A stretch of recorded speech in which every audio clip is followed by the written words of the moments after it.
நடிகர் விஜய் சேதுபதி சினிமால எந்தவித நெப்போட்டிசமும் இல்லாம தனியாளா கஷ்டப்பட்டு உழைச்சு முன்னேறி வந்திருக்காருன்னு நம்ம எல்லாருக்குமே தெரியும். நிறைய பேர் அவர் புதுப்பேட்டையில தான் முதல்ல நடிச்சாரு அப்படின்னு நினைச்சிட்டு இருக்காங்க. ஆனா அவர் ஃபர்ஸ்ட் பி வாசு இயக்குன லவ் பேர்ட்ஸ் அப்படிங்கிற ஒரு படத்துல ஒரு சின்ன ரோல்ல நடிச்சிருப்பாரு. இதுக்கு அடுத்து வெண்ணிலா கபடி குழு, நான் மகான் அல்ல அப்படின்ட்டு பல படங்கள்ல சின்ன சின்ன ரோல்கள்ல நடிச்சிருப்பாரு. சீனு ராமசாமி இயக்கிய தென்மேற்கு பருவக்காற்று அப்படிங்கிற படத்துல தான் ஹீரோவா அறிமுகமானாரு. யார் தடுத்தாலும் யார் குறுக்க வந்தாலும் நீ என்ன வேணான்னு சொன்னாலும் நீதான் பேச்சு என் பொண்டாட்டி. அவருக்கு தொடக்கமே தூளா அமைஞ்சதுங்க. முதல் படமே சிறந்த படத்துக்கான தேசிய விருதை பெற்றுச்சு. இந்த படத்துக்கு இயக்குனர் கார்த்திக் சுப்புராஜ் வாழ்த்து தெரிவிச்சு Facebookல போஸ்ட் பண்ணிருப்பாரு.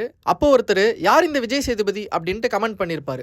அந்த கமெண்ட்டுக்கு ரிப்ளை பண்ண கார்த்திக் சுப்புராஜ் சீக்கிரமே அவரை பத்தி நீங்க தெரிஞ்சுப்பீங்க அப்படின்ட்டு காமா பதில் சொல்லியிருப்பாரு. அவர் சொன்ன மாதிரியே இன்னைக்கு தமிழ் சினிமா ஃபேன்ஸுக்கு மட்டும் இல்ல, பாலிவுட் வரைக்கும் விஜய் சேதுபதி ஒரு முக்கியமான நடிகரா இருக்காரு. விஜய் சேதுபதி எவ்வளவுக்கு எவ்வளவு தோல்வி படங்கள் கொடுத்திருக்காரோ அதுக்கு சமமா பிளாக் பஸ்டர் படங்களும் கொடுத்திருக்காரு. அதனாலதான் பல தோல்விகளுக்கு மத்தியிலையும் இன்னைக்கு ஒரு முக்கியமான ஸ்டாரா நிக்கிறாரு. வெறும் ஹீரோவா தான் நடிப்பேன், எனக்கு இவ்வளவு மார்க்கெட் இருக்கு, அதனால என் படங்கள்ல இதெல்லாம் இருக்கணும் அப்படி இல்லாம ஒரு டைரக்டர்ஸ் ஆக்டரா இருக்கிறது தான் விஜய் சேதுபதியோட ஸ்பெஷல்.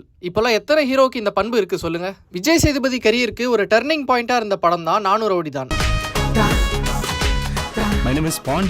ஹீரோனா சண்டை போடுறவனா அடிக்கிறவனா தான் இருக்கணும் அப்படின்ட்டு ஒரு ஸ்டீரியோடைப் இருந்த நிலையில ஒரு பயப்படுற ஆள் தன்னோட காதலுக்காக தைரியசாலையா மாறுறான் அப்படிங்கிற மாதிரியான ஒரு செம்ம பாய் நெக்ஸ்ட் டோர் லுக்ல அசத்தி இருப்பாரு விஜய் சேதுபதி. இந்த படத்தை தொடர்ந்து சேதுபதி, காதலும் கடந்து போகும், இறைவி, தர்மதுரை, ஆண்டவன் கட்டளை, கவன், விக்ரம் வேதான்னு வரிசையா ஒரு தொட்டதெல்லாம் ஹிட்டு தாங்க.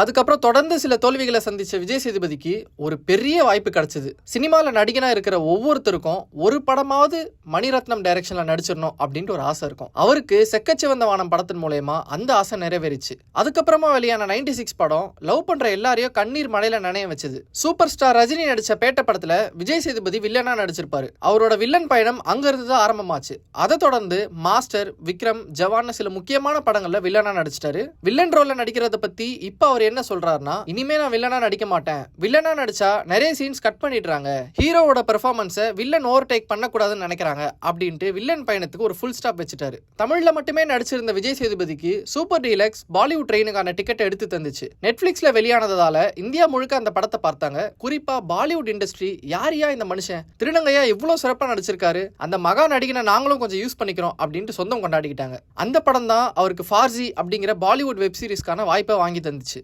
இப்போ அவரு கத்ரீனா கைஃபோட சேர்ந்து மேரி கிறிஸ்மஸ் அப்படிங்கிற ஒரு ரொமான்டிக் மூவில ஹீரோவா நடிச்சிருக்காரு. இந்த பொங்கலை முன்னிட்டு அப்படம் வெளியாகி வெற்றிகரமா ஓடிட்டு இருக்கு. மக்கள் செல்வன் விஜய் சேதுபதிக்கு ரெட் நூல் தமிழ் சார்பா இனிய பிறந்தநாள் வாழ்த்துக்களை தெரிவிச்சுக்கிறோம்.